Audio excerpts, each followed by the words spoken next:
vamos a hablar sobre la urea y la creatinina. La insuficiencia renal aguda se define como una disminución rápida del funcionalismo renal, que ocurre en horas o algunos días. Este deterioro provoca una incapacidad de los riñones para excretar los productos nitrogenados derivados del metabolismo proteico y posteriormente para mantener la homeostasis hidroelectrolítica y del equilibrio ácido-base.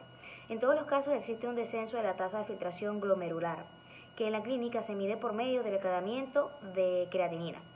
El descubrimiento de la urea en la orina tuvo lugar en el año 1727 a cargo del científico Hermann Boerhaave, oriundo de Países Bajos, aunque algunos lo atribuyen a Hilaire Roulet, un científico francés. Recién un siglo más tarde, un químico de Alemania llamado Friedrich Wöhler logró obtener urea de forma artificial a través de la combinación de cloruro de amonio y cianato de plata. Cabe mencionar que nunca antes se había sintetizado un compuesto orgánico con materiales inorgánicos y sin usar organismos vivos.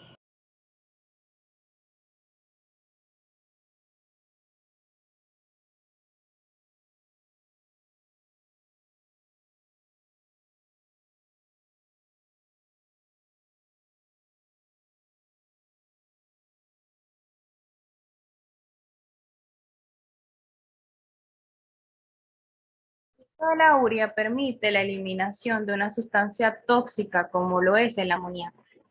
La primera reacción ocurre cuando el amoníaco se une con el dióxido de carbono para dar lugar al carbamoil fosfato. Esta reacción se da mediante la enzima carbamoil fosfato sintetasa y acá se van a requerir dos ATP. Este carbamoil fosfato se va a unir con la ornitina y va a dar lugar a la citrulina. La enzima que requiere intervención es la ornitina transcarbamilasa. La citrulina va a entrar al citosol y se va a unir allí con el aspartato para luego dar lugar a lo que se conoce como el arginosuccinato. La reacción que va a catalizar, la enzima que va a catalizar esta reacción se llama arginosuccinato sintetasa y acá se va a gastar un ATP. Este arginosuccinato va a sufrir una ruptura por la enzima arginosuccinato liasa y va a liberar fumarato y arginina. La arginina va a continuar en el ciclo de la urea, mientras que el fumarato va a ser útil en el ciclo de Krebs. Finalmente, la arginina va a ser hidrolizada mediante una enzima llamada arginasa y esta va a liberar ornitina y urea. La ornitina va a iniciar otra vez una serie de reacciones, mientras que la urea va a viajar al torrente sanguíneo para luego ser excretada a través de los riñones por la orina. Conexión entre el ciclo de Krebs y el ciclo de la urea. La relación que existe entre ambos ciclos es la conexión que hay entre la urea y los ácidos tricarboxílicos. Este reduce el coste energético de la síntesis de la urea. Este ciclo de la urea conlleva la conversión del oxacetato en fumarato a la posterior conversión del fumarato hasta el oxacetato, donde se producirá un NADH que podrá generar 3 ATP en una respiración mitocondrial, lo que produce el coste de la síntesis de urea. En algunos casos, quemaduras severas y en otros casos shock. Entre los niveles bajos en urea, estos no son muy comunes debido a que no tienden a aparecer mucho, y si aparecen, estos niveles no son de alta preocupación. En donde suelen observarse más que todo son en la hepatitis severa, en individuos con sobrehidratación y en individuos con malnutrición.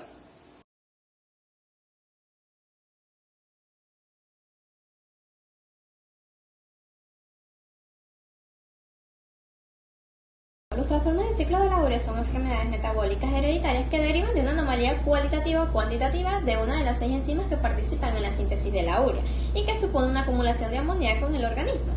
La incidencia de los trastornos del ciclo de la urea es escasa, ya que afecta aproximadamente a 1 de cada 50 millones de nacidos vivos, aunque esta cifra es probablemente como una estimación a la baja, ya que hay un número importante de afectados por el trastorno del ciclo de la urea, que fallece antes de efectuarle un diagnóstico. La vía metabólica que permite la transformación del amoníaco, que es el compuesto tóxico, en la urea, que es el compuesto eliminado libremente en la orina, se cataliza a través de 6 enzimas, las cuales son el acetilglutamato sintetasa, la carbamilfosfato sintetasa, la ornitina transcarbamilasa, la argininosuccinato sintetasa, la argininosuccinato liasa y la arginasa. Existen muchas enfermedades metabólicas, todas ellas son con características diferentes, ya que según su fase del metabolismo está afectada. La deficiencia de carbamol fosfato sintetasa. El tratamiento es benzoato de sodio y arginina. La citrulinemia tipo 1, que su tratamiento es similar a la deficiencia de OTC, excepto que no se recomienda la suplementación de citrulina, sino trasplante de hígado. La citrulinemia tipo 2, que su tratamiento es que no hay ningún tratamiento claro, sino trasplante de hígado. La aciduria argininosuccínica, que su tratamiento es suplementación de arginina, y la argininemia, que su tratamiento es dieta hipoproteica, benzoato y fenilacetato. Otros trastornos relacionados con la urea tenemos que es la intolerancia a la proteína lisinúrica, también conocido como aminosiduria dibásica tipo 2, que esto es un desorden metabólico que afecta el transporte de los aminoácidos. También tenemos la hipoornitinemia, la hiperamoniemia, la homocitrulinemia y la ornitinemia. Este es un trastorno metabólico de los aminoácidos causado por la deficiencia del transportador entre la citrulina y la ornitina en la membrana mitocondrial. Esto da lugar a un defecto secundario en el ciclo de la urea. El síndrome de hiperinsulinismo es otro trastorno relacionado con la urea. Acá tenemos que la insulina es una hormona que la producen las células betas del páncreas y su función principal es regular el azúcar en la sangre y estas células se van a convertir en energía. Acá tenemos de manera que cuando ingerimos altos consumos de carbohidratos, el páncreas, lo normal es que el páncreas responda con la liberación de insulina para poder llevar el nivel de azúcar a lo normal. Cuando se repite de forma constante el consumo de carbohidratos simples como el pan, el chocolate, las azúcar, entre otros, acá el páncreas está de forma constante produciendo una insulina elevada. ¿Por qué es tan importante prevenir el síndrome de hiperinsulinismo? Es importante porque es una etapa temprana de la diabetes. Si esto no se detecta o seguimos consumiendo altas cantidades de azúcar en nuestra dieta, puede aparecer estas alteraciones de hiperinsulinismo.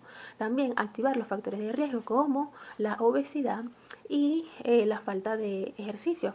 También si tenemos algún familiar cercano que padezca o presente trastorno de resistencia de la insulina, debemos de prevenir en nuestros hábitos alimenticios y también diarios. Y lo más recomendable es acudir al médico para comenzar un tratamiento adecuado. Creatinina. La creatinina es un producto de desecho generado por los músculos como parte de la actividad diaria. Normalmente los riñones filtran la creatinina de la sangre y luego la expulsan del cuerpo por la orina. Cuando hay problemas con los riñones, la creatinina se acumula en la sangre y sale menos por la orina. Los valores anormales de creatinina significan que puede haber una señal de enfermedad renal. Los nombres valorantes podrían ser creatinina en sangre, creatinina en orina, creatinina en suero. La función de la creatinina. La creatinina tiene como función principal ser utilizada en la formación de la energía de la musculatura, así como también en la detección del funcionamiento adecuado del sistema renal. La creatinina tiene gran relevancia para la regeneración de la masa muscular, así como también del transporte de las células y el equilibrio del pH de la musculatura. Esta también se utiliza para la determinación temprana de enfermedades en los riñones como autoinmunitarias, así como también aquellas de infecciones bacterianas y los bloqueos en las vías urinarias. La creatinina es muy importante y es utilizada como un biomarcador endógeno para la determinación del funcionamiento adecuado de todo el sistema renal y de los riñones.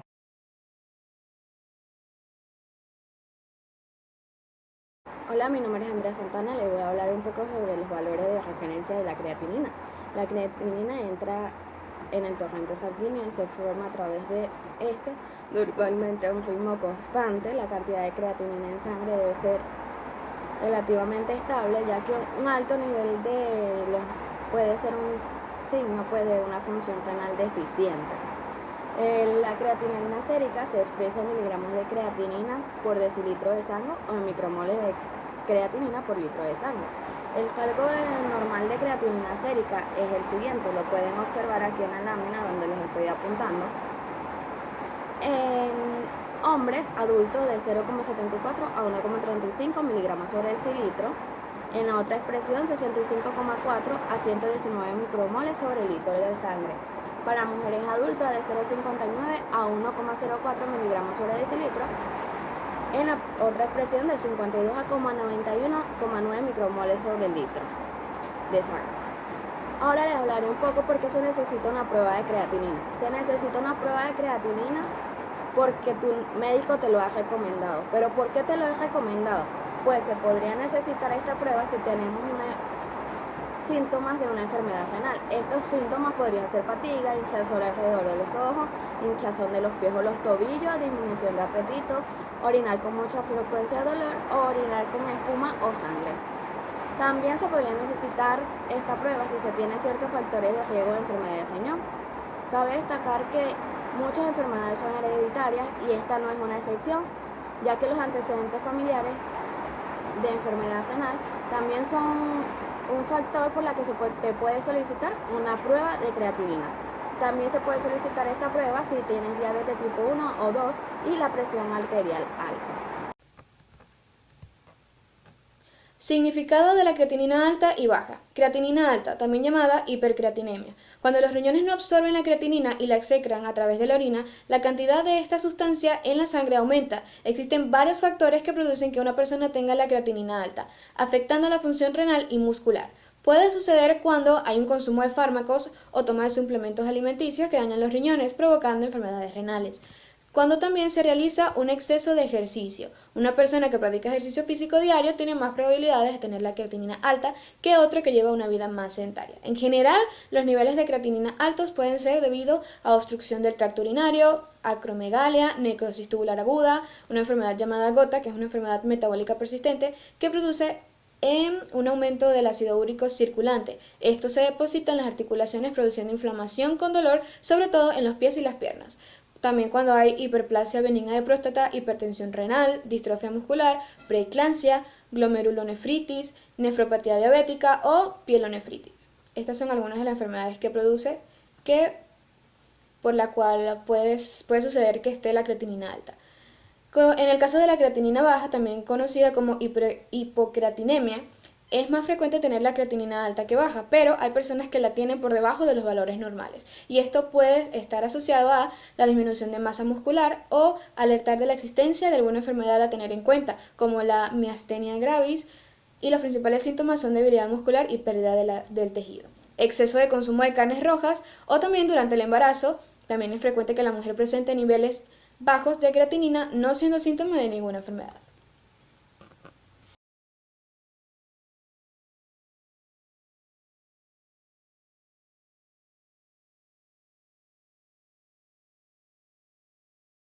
Ecuaciones para la estimación del índice de filtrado glomerular.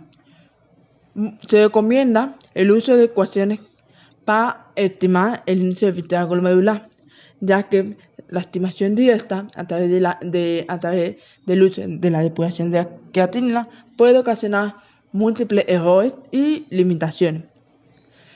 Por eso se recomienda el uso de estas ecuaciones, ya que son económicas, tienen un alto grado de confiabilidad que la hace epidemiológicamente más aplicable. Estas usan el valor plasmático de la creatinina para estimar el índice de filtrado glomerular. Se han desarrollado más de 8 ecuaciones, pero en esta diapositiva mencionaremos solo las más importantes y las que más se usan. La primera es la Cough-off-Gaul, la cual estima el índice de depuración de creatinina en milímetros sobre minuto, cuya fórmula es la que se puede visualizar en la diapositiva. El factor de corrección es de 1,0 en hombres y de 0,75 en mujeres. Esta ecuación subestima al verdadero índice de filtrado glomerular en obesos, edematosos y cuando el componente secretor es importante. La segunda ecuación es la Modification of Disease in Renal Disease, por la sigla MDRD, la cual estima el índice de filtrado glomerular en milímetros sobre minuto sobre 1,63 metros cuadrados por superficie corporal. Esta ecuación fue desarrollada en 1999 usando datos de 1.628 pacientes con enfermedad renal crónica, utilizando el factor 186 que es que está pesado en la fórmula que se visualiza en la diapositiva. El valor de la unidad de creatinina que se visualiza en la fórmula son las unidades de creatinina convencionales. Nacional de Estados Unidos, con el objeto de estandarizar la medición de la creatinina. Los fabricantes deben utilizar materiales de referencia como material de calibración para calibrar los métodos que la industria provea para el diagnóstico in vitro. Segundo, todos los métodos utilizados para la medición de creatinina en tubos deben ser calibrados con un calibrador trazable a un método de referencia de espectrometría de masa por división isotópica. Esta calibración debe ser controlada sistemáticamente. Tercero, se debe elegir el método más adecuado para la determinación de creatinina en tubos, teniendo en cuenta la población de estudio, de manera que sostenga un sesgo analítico menor al 5% y una impresión analítica menor al 8%. Y último, para asegurar la trazabilidad, se debe trabajar con sistemas analíticos homogéneos en cuanto a reactivos, calibrador e instrumentos de medición que deben pertenecer preferiblemente al mismo fabricante. Recomendaciones del Programa Nacional Educacional de Estados Unidos con el objeto de estandarizar la medición de la creatinina. Los fabricantes deben utilizar materiales de referencia como material de calibración para calibrar los métodos que la industria provea para el diagnóstico in vitro. Segundo, todos los métodos utilizados para la medición de creatinina en tubos deben ser calibrados con un calibrador trazable a un método de referencia de espectrometría de masa por división isotópica. Esta calibración debe ser controlada sistemáticamente. Tercero, se debe elegir el método más adecuado para la determinación de creatinina en tubos, teniendo en cuenta la población de estudio, de manera que sostenga un sesgo analítico menor al 5% y una impresión analítica menor al 8%. Y último, para asegurar la trazabilidad, se debe trabajar con sistemas analíticos homogéneos en cuanto a reactivos, calibrador e instrumentos de medición que deben pertenecer preferiblemente al mismo fabricante. Enfermedades relacionadas con la creatinina. En general, los niveles de creatinina altos en la sangre y bajos en la orina indican una enfermedad renal o que afecta el funcionamiento de los riñones, como enfermedad autoinmunitarias, infección bacteriana de los riñones, bloqueo de las vías urinarias, insuficiencia cardíaca, complicaciones de la diabetes. Pero los resultados anormales no siempre significan enfermedad renal. Los niveles temporales elevados de creatinina pueden deberse a embarazo, ejercicio intenso, dieta abundante en carne roja, ciertos medicamentos, entre otros. Tratamiento. El objetivo del tratamiento es frenar el deterioro de la función renal. Los trastornos que pueden causar o empeorar una nefropatía crónica y que pueden afectar negativamente al estado de salud en general, deben abordarse rápidamente, como ocurre en caso de diabetes, presión arterial elevada, obstrucción de las vías urinarias, infecciones, uso de ciertos fármacos. Controlar los valores de azúcar en sangre, así como la hipertensión arterial en las personas con diabetes, reduce sustancialmente el deterioro de la actividad renal. Los médicos evitan los fármacos que se excretan por los riñones o lo prescriben en dosis bajas. Puede ser necesario evitar otros fármacos, por ejemplo, tal vez deberá suspenderse el uso de inhibidores de la ECA y ciertos diuréticos como espironolactona en personas con nefropatía crónica grave y con concentraciones elevadas de potasio, ya que estos medicamentos pueden elevar el nivel de potasio. Deben resolverse o aliviarse cualquier obstrucción en las vías urinarias. Las infecciones bacterianas se tratan con antibióticos. Deben adoptarse medidas dietéticas y pueden prescribirse fármacos para retardar la progresión de la enfermedad renal crónica. Gracias.